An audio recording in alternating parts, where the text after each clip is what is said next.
नमस्कार दोस्तों, सफल शिक्षक यूट्यूब चैनल पे आपका बहुत बहुत स्वागत है। तो लास्ट वीडियो में हम लोगों ने देखा था, हम लोगों भारत के भूगोल के विषय में जो है वो पढ़ रहे थे, अध्ययन कर रहे थे। और आज हम लोग थोड़ा उससे आगे चलते हैं, ठीक है। और हम लोग जो हिमालय हमारा नदी अपवाह तंत्र है, वहां से अपनी शुरुआत करेंगे आज के अपने इस वीडियो को, है ना। और कोशिश करेंगे कि आज जो है हमारा वो कंप्लीट टॉपिक जो है वो कंप्लीट हो जाए, ठीक है। आइए देखिए, सबसे पहले हम बात करते हैं कि जो हमारा हिमालय अफवाह तंत्र है, हिमालय अफवाह तंत्र में क्या चीज है, क्या चीजें आ जाती हैं। देखिए सबसे पहले क्या है हिमालय अफवाह तंत्र में, एक तो हमारी रिवर आती है, इसे हम लोग बोलते हैं गंगा रिवर, है ना। एक कौन सी रिवर आती है हमारी, ये गंगा रिवर आ जाती है, ये देख रहे हैं आप लोग, है ना। ये आपके पास में गंगा रिवर है, ठीक है। और एक हमारे पास में से सिंधु रिवर आ जाती है, ठीक है। यहाँ पास में सिंधु रिवर आ जाती है। तीसरी हमारे पास में जो है वो आ जाती है हमारी ब्रह्मपुत्र रिवर, है ना। ये थोड़ा सा कटा हुआ है भाई, ऊपर आ जाना, ठीक है। ये जो है तीसरे हमारे पास में ब्रह्मपुत्र रिवर आ जाती है। तो इस तरह से हमारे पास में 3 रिवर आती है ना। तो हम लोग मेनली जो है अभी गंगा के बारे में पढ़ेंगे और उसके बाद धीरे धीरे करके हम लोग सारे नदियों के बारे में जो है वो पढ़ लेंगे, ठीक है। तो मेनली हमें इसमें किसके बारे में पढ़ना है, हमें अपनी गंगा रिवर के बारे में पढ़ना है, ठीक है। तो आइए शुरू करते हैं हमारी गंगा रिवर के बारे में, ठीक है। देखिए सबसे पहले जो हमारी गंगा नदी है इसके बारे में बात करेंगे। इसका उद्गम कहाँ से होता है, गोमुख से होता है, ये कभी नहीं पूछेगा आपसे, है ना। इसका प्रवाह क्षेत्र है उत्तराखंड, यूपी, बिहार, झारखंड, पश्चिम बंगाल, है ना। ये भी आपसे शायद ही कभी पूछे, बांग्लादेश में जाकर के 2 पार्ट में डिवाइड हो जाती है। हाँ, पूछने वाली चीज ये है कि 26% क्षेत्रफल को यह नदी जो है वो प्रभावित करती है। कितने परसेंट है, 26% क्षेत्रफल को यह नदी जो है वो प्रभावित करती है। ये पूछ सकता है। लंबाई 2525 किलोमीटर है, कई किताब में 2500 किलोमीटर दे रखा है, कई किताब में 2525 देख रहा है। भाई यहाँ पे हमें बहस नहीं करना है, ठीक है। हमें अपने टॉपिक के बारे में पढ़ना है। पेपर में 2525 मानता है क्योंकि एनसीईआरटी में 2525 लिखा है, तो आप भी एनसीईआरटी के अकॉर्डिंग चलोगे, 2525 ही मानोगे, है ना। इसकी पहली सहायक नदी क्या है हमारी, रामगंगा है। आखिरी सहायक नदी क्या है हमारी, महानंदा है। Most favourite question for the examiner, आजकल का जैसा ट्रेंड चल रहा है, आखिरी सहायक नदी कौन सी है, महानंदा है।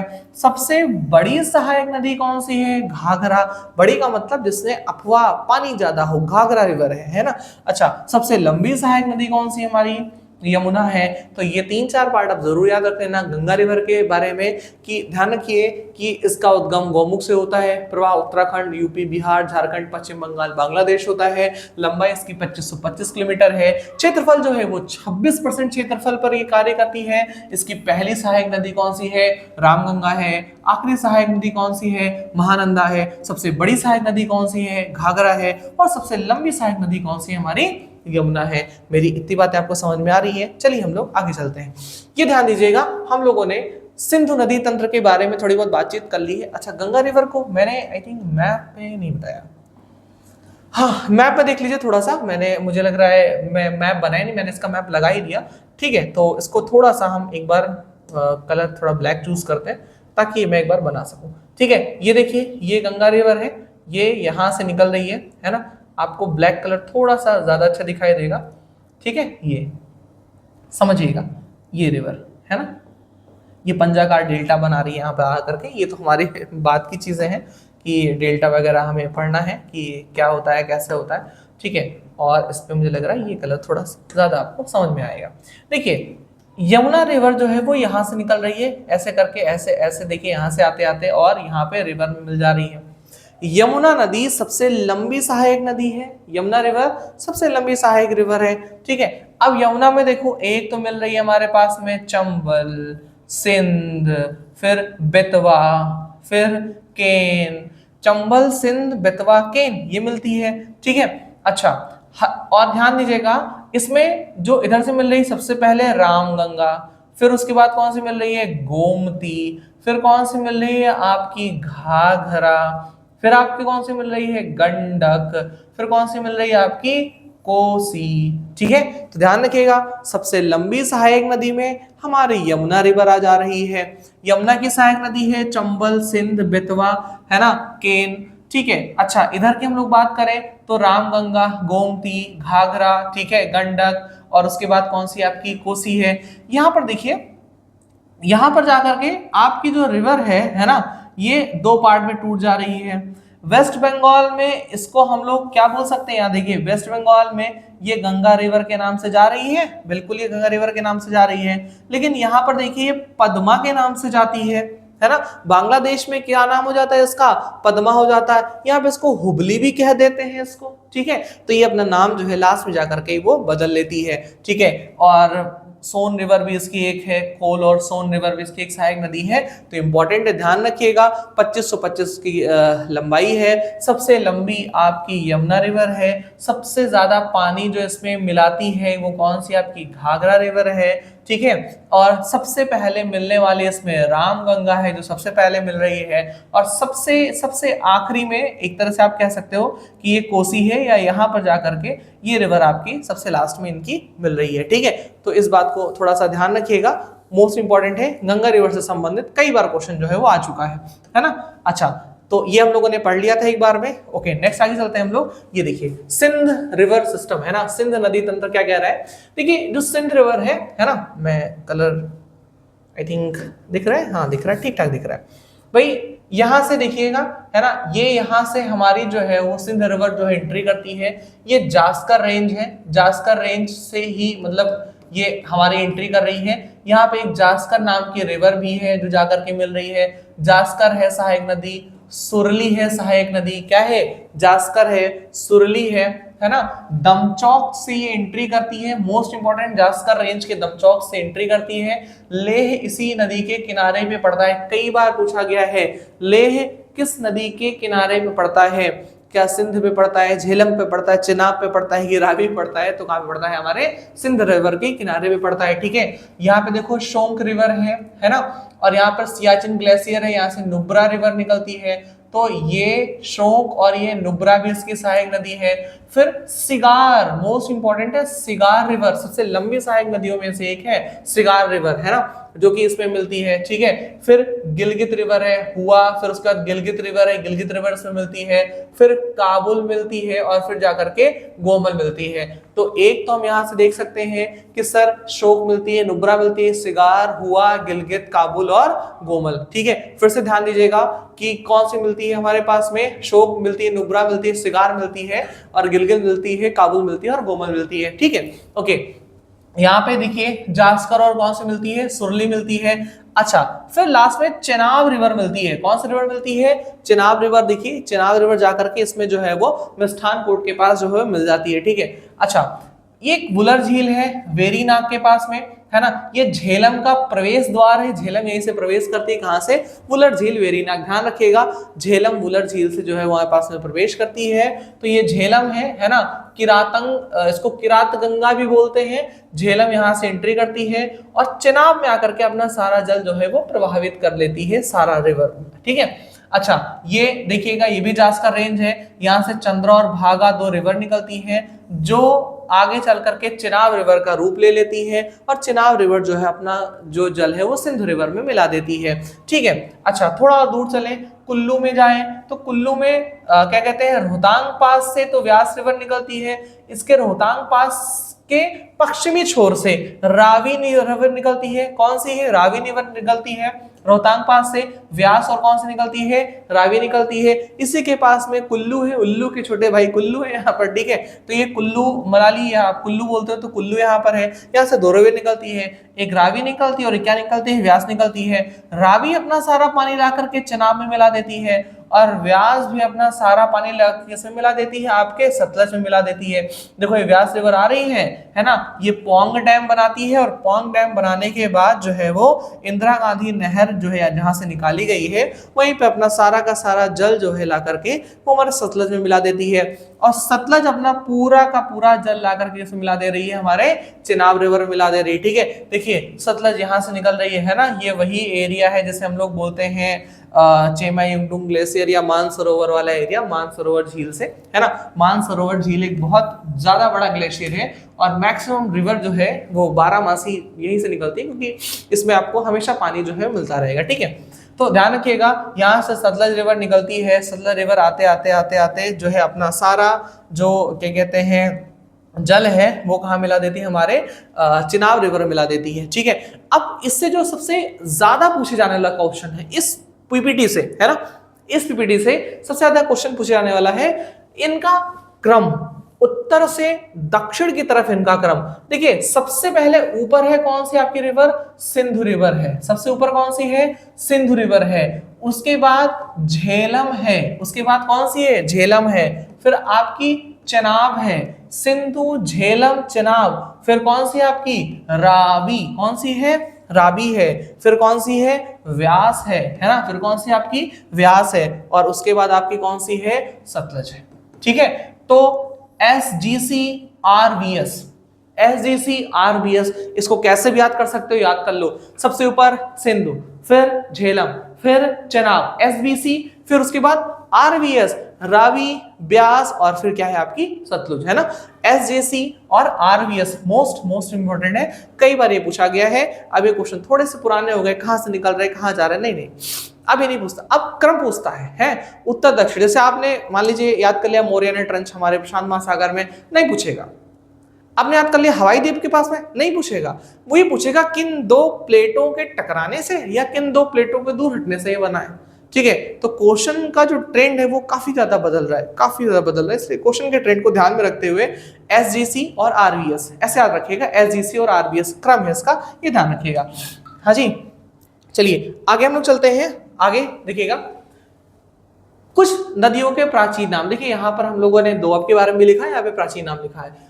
सतलज का जो प्राचीन नाम है ना, सातुंडी से हम लोग बोलते हैं। सतलज का प्राचीन नाम सातुंडी है। व्यास का पुराना नाम जो है वो क्या कहते हैं, अर्जाइका है। ठीक है, इसे हम लोग अर्जाइका भी बोलते हैं, व्यास का रिवर है ना। अच्छा, रावी का जो है वो हम लोग इसको क्या बोलते हैं, परुष्णी भी बोलते हैं। ठीक है, इसको हम लोग विपाशा भी बोलते हैं। ठीक है, यहाँ पे देखो विपाशा लिखा हुआ है, इसको हम लोग विपाशा भी बोलते हैं। कई बुक्स में आपको विपाशा ही लिखा हुआ मिलेगा, बट अर्जाइका है ना, अर्जाइकिया इसका बेसिकली नाम है। लोग विपाशा लिख देते हैं, तो अभी मैं नहीं बताऊंगा तो फिर ये होगा कि सर आपने तो विपाशा नहीं बताया। विपाशा इसका नाम है, बट संस्कृत वाग्याम में इसका नाम लिखा हुआ विपाशा। ठीक है, हाँ, रावी का नाम क्या है, परुश्रणी है ना। इरावती भी नाम है, संस्कृत वाग्याम में इसका नाम इरावती भी है। चेनाब रिवर, चेनाब में अस्कनी कहते हैं, असीकनी है ना, अस्कनी बोलते हैं उसको। ठीक है, और यमुना को क्या बोलते हैं, कालिंदी रिवर बोलते हैं ना। दिल्ली में कालिंदी कुंज है ना, तो यमुना का ही वो नाम है कालिंदी रिवर। ठीक है, यमुना का क्या है, कालिंदी रिवर। अब देखिए दोअब, दोअब दो नदियों के बीच के क्षेत्र को दोअब बोलते हैं। और नोट कर लीजिए जीआईसी लेक्चरर में ये क्वेश्चन तो यहां से पक्का बनेगा। क्या पूछेगा कि भैया सिंध और झेलम के जो बीच का क्षेत्र है इसको क्या बोलते हैं, तो सिंध सागर बोलते हैं। सिंध और झेलम के बीच का क्षेत्र क्या कहलाएगा, सिंध सागर कहलाएगा।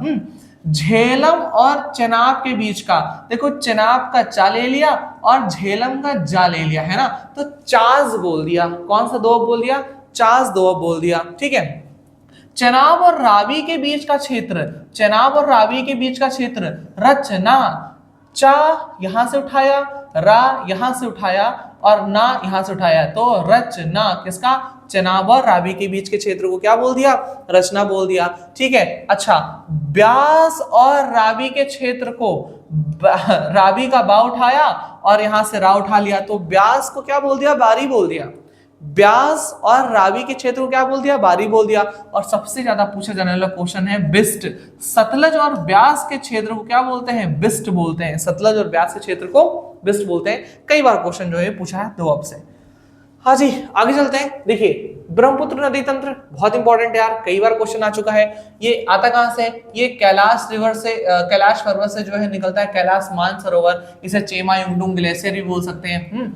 ये धरालू तिब्बत से जो है होता होता हमारे पास में आता है। तिब्बत में इस रिवर का नाम होता है, क्या नाम होता है, इसको हम लोग बोलते हैं सांगपो बोलते हैं, यार तुम जांगबो बोलते हैं। क्या बोलते हैं, सांगपो, यार तुम जांगबो है ना, यार लुंग जानबो भी बोलते हैं। अच्छा, जब ये अरुणाचल प्रदेश में प्रवेश करती है तो इसका नाम दिहांग होता है, दिहांग नाम से ही प्रवेश करती है। उसके बाद यहाँ पर आने के बाद जब इसमें दिवांग और लोहित नदी मिलती है तब इसका नाम होता है ब्रह्मपुत्र। क्या नाम होता है, ब्रह्मपुत्र। और ये एक ऐसी मात्र नदी है, ये एक ऐसी मात्र नदी है जिसका नाम किसी पुरुष के नाम पर है, बाकी सारी नदियों का नाम स्त्री के नाम पर है, इसका नाम खाली पुरुष के नाम पर है। ध्यान रखिएगा इस बात को। ठीक है, तो यहाँ पर क्या है, यहाँ पे देखिए रिवर आ रही है, आ रही है, ठीक है।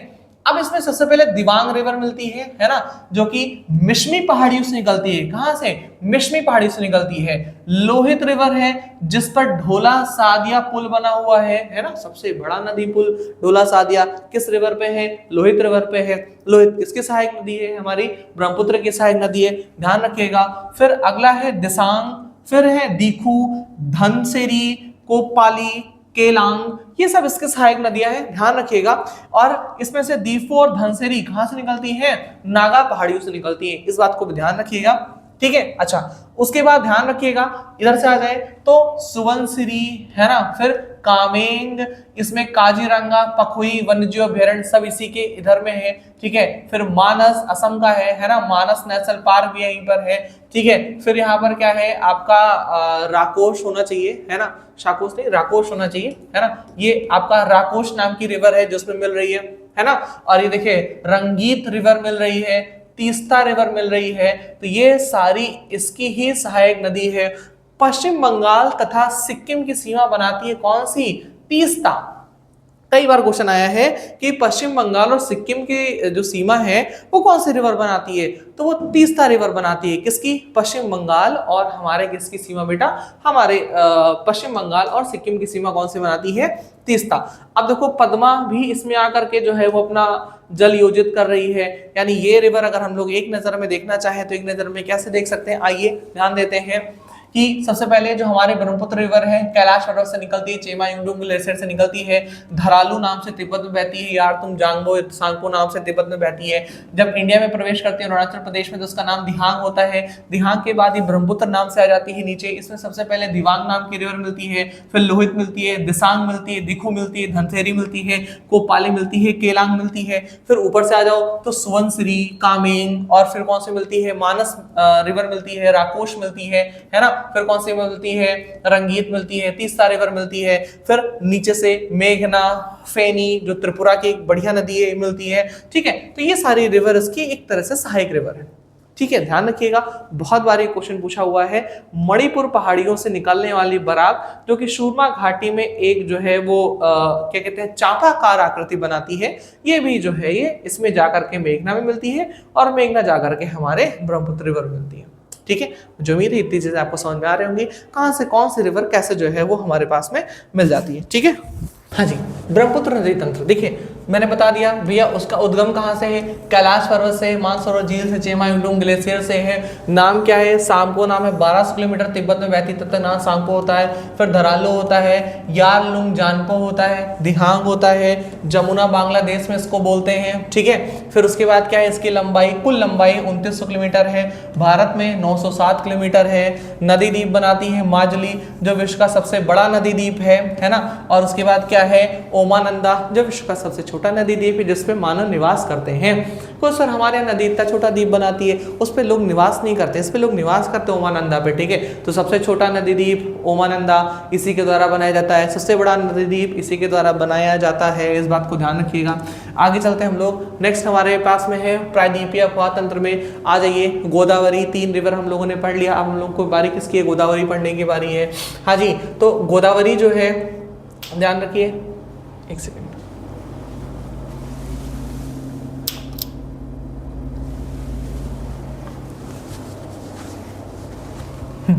गोदावरी देखिएगा कहां से निकलती है? त्र्यंबकेश्वर से निकलती है ना। आप ऐसे याद रख सकते हो इसको कि गोदावरी है ना किसी भाई नाम से है गोद, गोदावरी नाम से है गोद, तो जो हमारे त्र्यंबकेश्वर हैं अर्थात शिव जी हैं इनकी गोद से है ना गोदावरी निकलती है। तो जो त्र्यंबकेश्वर हैं इनकी गोद से जो है वो गोदावरी निकलती है। तो ध्यान रखिएगा त्र्यंबकेश्वर जिला नासिक, त्र्यंबकेश्वर जिला नासिक से गोदावरी निकलती है। और जब ये निकलती है तो इसमें सबसे पहले धरना पहली रिवर है, फिर उसके बाद दुधना, फिर पूर्णा, फिर प्राणहिता है ना, फिर वेनगंगा, पेन गंगा, फिर क्या कहते हैं वर्धा, वेन गंगा, कहना, पेंच, ये सब रिवर्स में आकर के मिलती है।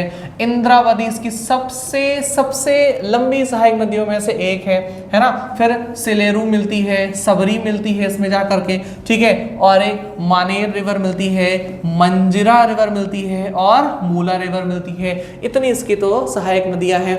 ध्यान रखिएगा, Chitrakoot waterfall, Indravati national park और आपका एक महाराष्ट्र और छत्तीसगढ़ की सीमा इंद्रावती बनाती है। छत्तीसगढ़ महाराष्ट्र की सीमा, Chitrakoot waterfall, Indravati national park, ये सब कौन बनाती है? हमारी इंद्रावती बनाती है।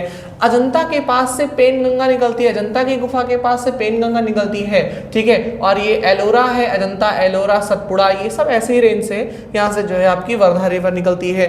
और ये अपना सारा जल युजित कहाँ करती है? बे ऑफ बंगाल में अपना सारा जल युजित करती है। ये हैंड रिटन नोट्स है।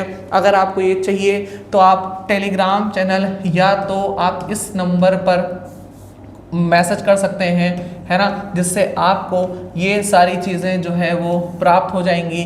8115069693, ठीक है। ये सारी चीज़ें आपको जो है प्राप्त हो जाएंगी, आप बिल्कुल से मैसेज कीजिएगा, है जी। आगे चलते हैं। महानदी, ये हमारी थर्ड लार्जेस्ट रिवर है ना। गोदावरी मैंने आपको बताया नहीं था, ये बेटा अब मतलब विसर्ग नहीं बनाती है। विसर्ग का मतलब ये रिवर ऑलमोस्ट सीधे बहती है। क्यों बहती है सीधे? क्योंकि इसमें जो ढाल है, ढाल प्रवणता है, वो पश्चिम से पूरब है और वहाँ की जो कटान, जो भ्रंश है, वो ऑलमोस्ट सीधा सीधा भ्रंश पड़ा हुआ है, इसलिए जो है वो उसी रास्ते में बहती है, आपका किसी प्रकार का विसर्ग नहीं बनाती है। और ये प्रायद्वीप की सबसे लंबी नदी है गोदावरी, है ना। और दक्षिण भारत की बूढ़ी गंगा भी इसको कहते हैं। क्या कहते हैं? दक्षिण भारत की बूढ़ी गंगा, और हमारे प्रायद्वीप भारत की सबसे लंबी नदी है। थर्ड लार्जेस्ट रिवर है, क्या है? महानदी। देखो बेटा, नाम से पता चल रहा है महा, तो 36 महा होंगे, है 36। नाम से पता चल रहा है कि भाई आंकड़े 36 ज्यादा है, तो जहां पर छत्तीसगढ़ होगा वहां पे क्या होगा? हमारी महानदी होगी। देखिए दोस्तों, नाम से पता चल रहा है ना, क्या है? महानदी। महा मतलब बड़ी, बड़ी मतलब ज्यादा नंबर में, और ज्यादा नंबर किसके पास होता है? छत्तीसगढ़। छत्तीसगढ़ की सिंगवा पहाड़ी से जो है वो हमारी महानदी जो है वो निकलती है। ये तीसरी सबसे बड़ी नदी है, third largest river of the south India, है ना। साउथ इंडिया की तीसरी सबसे बड़ी नदी जो है वो हमारे पास में कौन सी है? हमारी महानदी है, ठीक है। आ जाइए, अब इसकी जो है वो सहायक नदियां देखते हैं। क्या है? हमारे शिवनाथ है, हस्तदेव है, मंद है, इव है, तेल है। कई बार पूछा गया है, तेल, तेल किसकी सहायक नदी है? तो भैया महानदी की सहायक नदी है। इव किसकी सहायक नदी है? महानदी की है। ओंग किसकी सहायक नदी है? महानदी की है। जोंक किसकी सहायक नदी है? महानदी। तो ओंग, जोंग, तेल, इव, मंद, हस्तदेव और शिवनाथ, ये सब किसकी सहायक नदी है? ये सब हमारे महानदी की जो है वो सहायक नदी है, ठीक है। और ये हमारे बंगाल की खाड़ी में अपना जो है सारा जल जो है वो प्रवाहित करती है, ठीक है। तो एक चिल नाम का एक पठार भी थोड़ा सा इस एरिया में पड़ता है, ध्यान रखिएगा इस बात को। अच्छा, नेक्स्ट है हमारे पास में कृष्णा रिवर। ये सेकंड लार्जेस्ट है, गोदावरी पहली है, कृष्णा जो है वो हमारी सेकंड लार्जेस्ट है। Godavari second largest river, sorry Krishna second largest river है। निकलती कहां से है? महाबलेश्वर, है ना। आप ऐसे समझ सकते हो कि जो कृष्णा जी थे, है ना, जो कृष्णा जी थे, इनके एक भाई थे बलराम। क्या थे? बलराम। तो बल आ रहा है, बल आ रहा है, तो इसका मतलब क्या है? जो कृष्णा रिवर है, इस कहां से निकलती है? महाबलेश्वर, महाराष्ट्र से निकलती है, ठीक है। अब इसके सहायक नदी में देखो, डॉन कहाँ रहता था? मुंबई में रहता था। डॉन है, सेना है, भीमा है, मूसी है। मूसी नदी के किनारे हैदराबाद रिवर, हैदराबाद हमारा शहर बसा हुआ है, ठीक है। हमारा हलिया है ना, पेलेरू है, फिर मतेरू है, फिर हमारे पास में डिंडी, डिंडी रिवर है, डिंडी रिवर इसे बोलते हैं, डिंडी रिवर है ना। फिर है कोयना है, वरना है, पंचगंगा है, दूध गंगा है, घट प्रभा है, माल प्रभा है, तुंगा है और भद्रा है, ठीक है। तुंगा, भद्रा कृष्णा रिवर की सहायक नदी है और बहुत बहुत बहुत बहुत बार पूछा जाता है तुंगा भद्रा के बारे में। और कृष्णा वन्यजीव अभ्यारण्य जो कि मैनग्रोव के लिए सबसे ज्यादा पूछा जाता है, फेमस है, वो हमारी कृष्णा रिवर के साइड में है। और ये कहां पर? हमारे बंगाल के खाड़ी में। कहां पर है? हमारे बंगाल के खाड़ी में, ध्यान रखिएगा। कोयना, वरना, पंचगंगा, दूधगंगा, घट प्रभा, माल प्रभा, तुंग प्रभा, भद्रा, है ना, और ये सारे रिवर जो है इसकी सहायक रिवर है। किसकी है? हमारे कृष्णा रिवर की सहायक नदी है। ठीक है, अगला देखिएगा, अगला है हमारे पास में कावेरी, मोस्ट इंपॉर्टेंट है ना। कावेरी ब्रह्मगिरी, है ना, लास्ट में रहा है, लास्ट में रहा है, ऐसे याद करो, इसकी ट्रिक है, लास्ट में रहा है, लास्ट में रहा है, कावेरी ब्रह्मगिरी, कावेरी ब्रह्मगिरी। ठीक है, ध्यान रखिएगा, हैरागी सहायक नदी है, हेमावती सहायक नदी है, शिमसा सहायक नदी है, अक्रावती सहायक नदी है, ठीक है, लक्ष्मण तीर्थ सहायक नदी है, काम्बिनी सहायक नदी है ना, फिर उसके बाद क्या है, स्वर्णवती सहायक नदी है, फिर भवानी सहायक नदी है, फिर हमारी अमरावती सहायक नदी, ये इसकी सहायक नदी है। ठीक है, ध्यान रखिएगा, ये जो गया है नीलगिरी पहाड़ है, कौन सा पहाड़ है? नीलगिरी, यानी जो हमारी क्या कहते हैं, कावेरी नदी है, नीलगिरी पहाड़ को काट के अपना जो सारा पानी है वो कहाँ लाती है? तमिलनाडु के पास में गिराती है। इसको हम लोग दक्षिण का गार्डन भी बोलते हैं, डेल्टा बहुत बड़ा है तो यहाँ पे फूल बहुत ज्यादा पाए जाते हैं, इसलिए इसको हम लोग इसको दक्षिण का गार्डन कहते हैं। क्या बोलते हैं इसको? दक्षिण भारत का गार्डन बोलते हैं, जहां पर ये अपना डेल्टा जो है वो प्रवाहित करती है वहां पर। ठीक है, ध्यान रखिएगा। तो कावेरी ब्रह्मगिरी, कावेरी ब्रह्मगिरी कहां से? कर्नाटक, कहां से? कर्नाटक, और ये कर्नाटक का पठार इसके उत्तर साइड में जो है उपस्थित है। ठीक है, इसे हम लोग दक्षिण की गंगा इसलिए बोलते हैं क्योंकि 12 मासी पानी से भरी रहती है। इसको पानी दोनों तरफ से मिलता है, इसको पानी अरब सागर से आने वाले मानसून से मिलता है और पश्चिमी विक्षोभ से भी मिल जाता है, तो इसलिए साल भर क्या होती है, ये मस्त पानी से भरी रहती है, इसीलिए इसको हम लोग क्या बोलते हैं? इसको दक्षिण की गंगा भी बोलते हैं और इसको हम लोग 12 मासी नदी बोलते हैं, दोनों इसको हम लोग बोलते हैं। आ जाइए हम लोग नेक्स्ट क्वेश्चन पे चलते हैं। हाँ, नर्मदा, इसको रेवा भी बोलते हैं, नर्मदा को क्या बोलते हैं? रेवा भी बोलते हैं। ये देखिए कहां से निकलती है? अमरकंटक, है ना, ध्यान रखिएगा, नर्मदा रिवर ओंकारेश्वर महाकाल के बगल में है। ठीक है, तो जो वहां जाता है वो अमर हो जाता है, ऐसा याद रखिएगा, यानी नर्मदा का जो परिक्रमा कर लेता है वो अमर हो जाता है। तो नर्मदा रिवर अमरकंटक की पहाड़ियों से निकलती है, जो कि मैकाल रेंज में है। ठीक है, मैकाल, शिव जी कहते हैं ना मैं काल हूं, मैं काल, तो ये वहां से निकलती है, अमरकंटक की पहाड़ी से नर्मदा रिवर निकलती है ना। दारसांग, वरना, ठीक है, कोलार, फिर क्या है, चंकेसर और हिरण, इसकी दाएं तट की सहायक नदियां हैं। इधर से देखिएगा बुरनेर, ठीक है, बारजार, ठीक है, तवा, फिर छोटा तवा, कुंडी, गोई, ये सब किसकी? नर्मदा रिवर की सहायक रिवर है।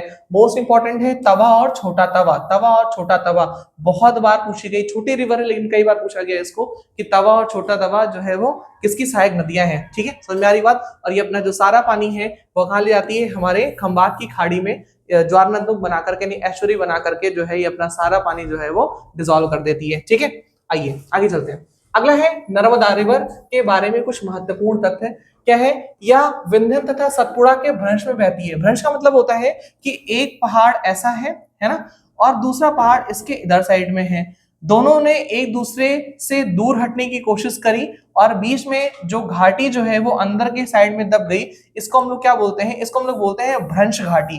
तो नर्मदा रिवर भ्रंश घाटी में बहती है। कई बार क्वेश्चन पूछा है कि निम्नलिखित में से कौन सी नदी जो है वो भ्रंश घाटी में बहती है, तो नर्मदा रिवर हमारी भ्रंश घाटी में बहती है। ठीक है, तो ध्यान रखिएगा, इसकी लंबाई 1310 किलोमीटर है। जबलपुर के पास में धुआंधार जलप्रपात बनाती है। धुआंधार इसलिए बोलते हैं क्योंकि यहाँ पर संगमरमर की क्या कहते हैं पहाड़ियां हैं, वहां से पानी निकलती है, तो जो व्हाइट कलर का पानी है वो दिखाई देता है, इसलिए इसको क्या बोलते हैं? धुआंधार जलप्रपात बोलते हैं। इसके मुहाने पर है ना औलिया बेट तथा पारिम द्वीप भी पाए जाते हैं, है ना। इनको बेसिकली हम लोग ये बोलते हैं कि ये एक तरह से पूजा पाठ का स्थल है ना। क्या है हमारे पास में? पूजा पाठ का स्थल है, औलिया द्वीप और पारिम द्वीप। ठीक है, अच्छा, अबुआ क्षेत्र क्या है? छत्तीसगढ़ है, एमपी है, गुजरात है, महाराष्ट्र है, ये नहीं पूछेगा, ये भले पूछ सकता है। नर्मदा रिवर निकलती है मैकाल रेंज से, है ना। इसके उत्तर में है विंध्यन और दक्षिण में क्या है हमारे पास में? सतपुड़ा, है ना। और ये अपना पानी कहाँ ले जाती है? हमारे खंबात की खाड़ी में ले जाती है। हम लोगों ने यहाँ तक इस चीज को देख लिया था। ठीक है, आ जाइए। तापी रिवर है, छोटी रिवर है, ये भी कई बार इससे सहायक नदी के बारे में पूछ लेता है। तापी रिवर भी कहां से निकलती है? हमारी एक मुल्ताई नाम का रिजर्व फॉरेस्ट एरिया है, पहाड़ी एरिया है एमपी में, वहां से निकलती है। इसकी दाएं तट की सहायक नदी है सूकी, है ना, अनेर, ठीक है, अलेरुणा, ठीक है, और फिर गोमचा, है ना। फिर बाएं तट से कौन सी आती है? अमरावती है, पंजरा है, बोरी है, और गिरना है, फिर नाल गंगा है और पूर्णा है। तो ये इसके जो है ये सारी सहायक नदियां हैं, मोस्ट इंपॉर्टेंट की सहायक नदियां भी हैं और सारी अपनी जो है वो खंबात की खाड़ी में पानी को अपने जो है वो निकाल के ले जाती है। ठीक है, चलिए हम लोग आगे चलते हैं।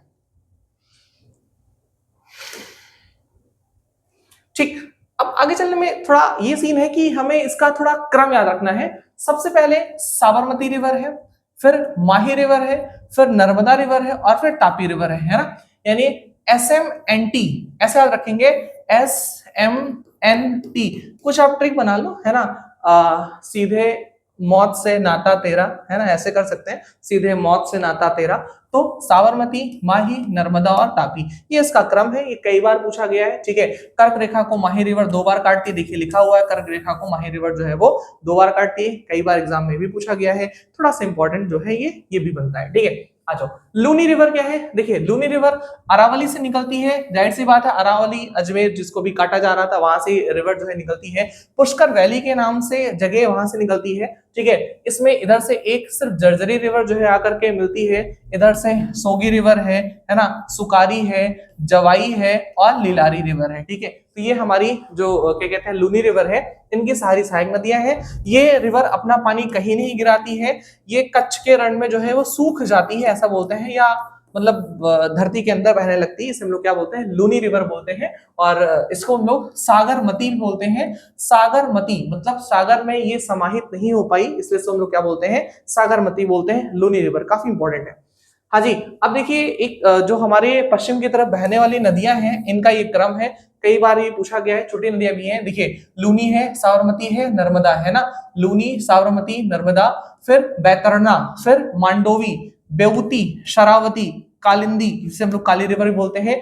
ये क्रम आपका याद है ना। इसकी ट्रिक क्या है, लो शराब ना मित्र, मांडोवी बहुत मतलब मांडवी बहुत ही मारेगी, या मांडवी बहुत ही नाराज होगी, या बहुत ही ज्यादा काटेगी, है ना। तो जब किसी मित्र को आप शराब दे रहे हैं ना, लो शराब ना मित्र, तो कहता है अरे ना ना, मांडवी बहुत काटेगी, बहुत ज्यादा मार मारेगी। ठीक है, तो आप इसको यहां से लेकर के यहां तक पूरा ऐसे याद कर सकते हो, कई बार क्रम इसका पूछा गया है, मोस्ट इंपॉर्टेंट है, ध्यान रखिएगा। आगे आ जाइए। आगे अब हमारी पूर्व की तरफ बहने वाली रिवर है, देखिए ध्यान दीजिए, ये हमारा प्यारा सा भारत है ना, और हमने इसको थोड़ा सा तिरछा कर दिया है, टिल्ट कर दिया है। यानी अब जो ये भारत हमारे पास में दिख रहा है, वो हमारे पास पे कुछ ऐसा सा दिख रहा है। ठीक है, ये ऐसा गुजरात वाला एरिया इधर हो गया है। तो अब हम लोग ऐसे इसको पढ़ेंगे, क्योंकि हमें ये लंबी सी नदियां पढ़नी थी, ध्यान दीजिएगा। ठीक है, सबसे पहले देखिए यहाँ पर क्या है, हमारी कयासी रिवर है, सबसे पहली रिवर कयासी बंगाल की खाड़ी में जा रही है। फिर स्वर्ण रेखा है, फिर बैतरणी है, फिर ब्राह्मणी है, महानदी है, ऋषिकुल्या है, गोदावरी है, वंशधारा है। ठीक है, फिर पेन्नार है, कृष्णा है। ठीक है, और उसके बाद कावेरी है, फिर पलार है, फिर तुम्हारी वैरागी रिवर है। ठीक है, ये सारी चीजें हैं, ये हमारे स्टेट है, इनको ध्यान आपको नहीं रखना है, बस आपको इतना ध्यान देना है कि ये सारी रिवर जो है वो हमारे पूर्व की तरफ जो है वो बहती है, और इनकी कोई ट्रिक बना करके आप चाहें तो याद कर सकते हैं, अदरवाइज ऐसे ही एक बार दो बार पढ़ लोगे आपको चीजें जो है वो याद हो जाएंगी। ठीक है, चलिए आगे चलते हैं। हाँ, भारत की मृदाएं देखिए, भारत में जो है वो मृदा 8 प्रकार की पाई जाती है, हमारे लिए 3-4 इंपॉर्टेंट है, 2 मिनट का टाइम और लगेगा, खत्म हो जाएगा। जो सैंड है, सैंड की जो औसत मोटाई होती है वो 1 मिलीमीटर से 1/10 मिलीमीटर तक होती है। सिल्ट की जो मोटाई होती है वो 1/17 से 1/250 मिलीमीटर होती है। क्ले जो होती है, क्ले मतलब बहुत ही छोटी महीन मिट्टी होती है, इसकी जो मोटाई होती है 1/257 से कितनी होती है, 1/819 मिलीमीटर तक इसकी मोटाई होती है। टाइप देखो कितने टाइप के होते हैं, सबसे पहले एंटीसोल है ना, अपरिपक्व मिट्टी होती है, ऊर्ध्वाधर विकास इसमें कमी होती है, भारत के 28% हिस्सों पे ये मिट्टी पाई जाती है। फिर है आपकी इंसेप्टिसोल, इससे थोड़ी सी ज्यादा परिपक्व होती है, युवा मिट्टी ये भी होती है, इंसेप्टिसोल की तुलना में अधिक विकसित होती है और 39% हिस्से पे पाई जाती है। कई बार पूछा गया है भारत में सबसे ज्यादा मिट्टी कौन सी पाई जाती है, तो हमारी इंसेप्टिसोल है ना। फिर हमारे पास में वर्टिसोल है, जिसे हम लोग क्ले बोलते हैं, शैल तथा भारी वर्षा वाले क्षेत्र में पाई जाती है, लगभग 5.25%, 8.25% जगह में पाई जाती है। फिर एरिड सॉइल है, एरिड क्या है, ये बहुत ही शुष्क वातावरण में पाई जाती है, जैसे राजस्थान वाला एरिया हो गया, वहां पे आप देख लो, है ना, लेह वाला एरिया हो गया, वहां पे ये सब पाई जाती है। ठीक है, फिर हमारे पास में अल्टी सॉइल है। अल्टी का मतलब ही ऊंचाई, जहां पे ऊंचाई ज्यादा होती है उस एरिया में हमारा ये अल्टी सॉइल जो है वो पाई जाती है। ठीक है, ओके। नेक्स्ट है भारतीय मिट्टी का क्षेत्र विभाजन। देखिए 8 प्रकार की मिट्टी है ना, जल्दी जल्दी पढ़ेंगे। जलोढ़ मिट्टी क्या है? जलोढ़ मिट्टी 40% हिस्से में पाई जाती है, मेनली उत्तरी मैदान तथा नदी घाटियों में पाई जाती है। उत्तर का भारत का मैदान, ये यहाँ से अगर आप देखेंगे ये वाला हिस्सा हमारे पास में क्या है, जलोढ़ मिट्टी का एरिया है ना, ये हमारी इंडियन सॉइल है, यहाँ पे जलोढ़ मिट्टी पाई जाती है। हम लोग क्या कौन सी सॉइल बोलते हैं, ये हमारे पास में एक तरह से एलुवियल सॉइल का एरिया है, जलोढ़ मिट्टी का एरिया है। ठीक है, ध्यान रखिएगा गठन किससे हुआ है, बलुई दोमट मिट्टी से हुआ है, चिकनी मिट्टी से हुआ है। इसमें पोटाश की मात्रा ज्यादा होती है बट फास्फोरस की मात्रा जो है वो कम होती है। ठीक है, इसको हम लोग खादर और बांगर का रूप भी जानते हैं, याद आएगा आपको। बांगर को क्या बोलते थे, प्राचीन बाढ़ का मैदान बोलते थे, यानी जहां पर पहले बाढ़ आती थी, है ना, तो प्राचीन बाढ़ के मैदान को हम लोग क्या बोलते थे, बांगर बोलते थे। ठीक है, ये पूरा मैप लगा है, मैंने आगे कहीं मैप नहीं लगाया है। मैप ना लगाने का रीजन यही है कि अगर हम मैप बार बार लगाएंगे तो फिर आपको दिक्कत हो जाएगी। ठीक है, इसलिए मैंने मैप यहाँ पर नहीं लगाया है। ठीक है, ओके। अगला है हमारे पास में काली मिट्टी। इसका उपनाम क्या है, कपासी रेगुड़, स्वतः जुती हुई मिट्टी, क्योंकि इसमें दरार पड़ जाती है इसलिए इसको बोलते हैं स्वतः जुती हुई मिट्टी।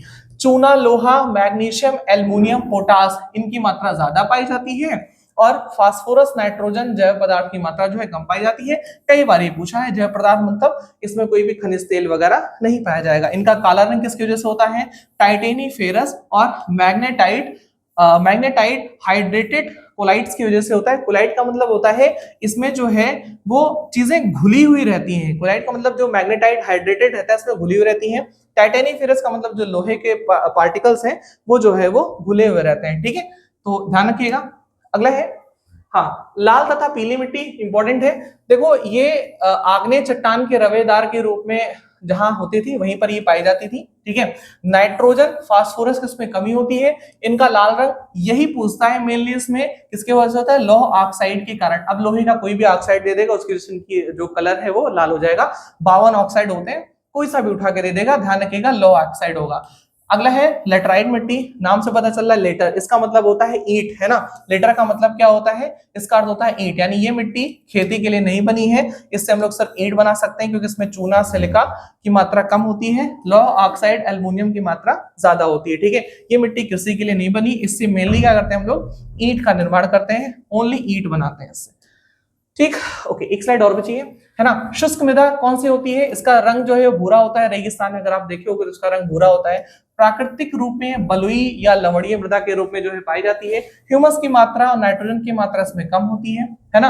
बाकी और चीजों की मात्रा ज्यादा होती है, बट इसमें कोई भी आप फसल नहीं उगा सकते हो, रसदार फल नहीं उगा सकते हो, कांटेदार चीजें आप इसमें उगा सकते हो। अगला है लवणीय मृदा। लवणीय में क्या होता है, यहाँ पर ये ऊसर मृदा होती है, इसका उपनाम है ऊसर मृदा। सोडियम, पोटेशियम और मैग्नीशियम की मात्रा इसमें अधिक होती है। ठीक है, सोडियम, पोटेशियम और मैग्नीशियम की मात्रा इसमें अधिक होती है, और जल भराव के क्षेत्र में ये पाई जाती है। मोस्ट इंपॉर्टेंट है, इसे हम लोग क्या बोलते हैं, लवणीय मृदा बोलते हैं। ठीक है, ओके। फिर अगले है पीटमय मृदा। पीटमय का मतलब होता है यहाँ पर कि ऐसी मृदा जो भारी वर्षा वाले एरिया में पाई जाती है, इसमें ह्यूमस की पर्याप्त मात्रा होती है ना। भारतीय मिट्टी में सर्वाधिक जैव पदार्थ इसी मिट्टी में पाया जाता है, 40 से 50%, यानी आर्थिक रूप से ये मिट्टी जो है बहुत ही ज्यादा उपयोगी है। अगला है वन मृदा। वन मतलब जहाँ पे पहाड़ी एरिया होता है वहां पे मृदा पाई जाती है। पर्वतीय वातावरण में ये मृदा जो है वो पाई जाती है। घाटियों में दोमट मिट्टी भी होती है। ठीक है, और ध्यान रखिएगा घाटियों में दोमट मिट्टी भी होती है, लेकिन ऊंचाई पर जो है ये मृदा पाई जाती है। इनमें कम एसिड तथा ह्यूमस की मात्रा होती है। ठीक है, और इसी वजह से इसमें जो है हम लोग वो प्लगिंग करते हैं, मतलब ऐसा बोल सकते हैं कि जो सीढ़ीदार खेत है, खेत बना करके हम लोग अपने फसल वगैरह को इसमें उगाते हैं। ठीक है, तो ध्यान रखिएगा, जैसे इसमें हम लोग उगा सकते हैं, चाय उगा सकते हैं, है ना। रोबस्टा, रोबस्टा चाय, इसमें रोबस्टा नाम की कॉफी उगती है ज्यादातर, है ना। रोबस्टा, असोम चाय, रोबस्टा कॉफी, ठीक है, जो कि यमन वगैरह की ये सारी चीजें इसमें उगती है। ठीक है, तो चीजें यहीं पर खत्म हो गई हैं, है ना। मैं एक मिनट देखता हूँ।